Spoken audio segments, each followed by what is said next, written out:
ఆముదాల వలసలో క్రీడా రంగాన్ని అభివృద్ధి చేస్తామని ఎమ్మెల్యే పీయూసీ చైర్మన్ కున రవికుమార్ తెలిపారు. ఆమదాల వలస జూనియర్ కళాశాల మైదానంలో నిర్వహించిన CM MLA T20 cricket tourney ఫైనల్లో విజేతలకు ఆయన బహుమతులు అందజేశారు. ఈ సందర్భంగా ఆయన మాట్లాడుతూ ఆముదాల వలస కళలకు పుట్టినిల్లు.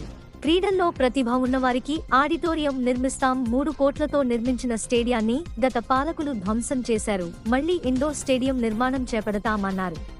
యువతను ప్రోత్సహించేందుకు అన్ని రంగాల్లో చర్యలు తీసుకుంటామని, క్రీడలతో ఉద్యోగ అవకాశాలు పెరుగుతాయి అని అన్నారు.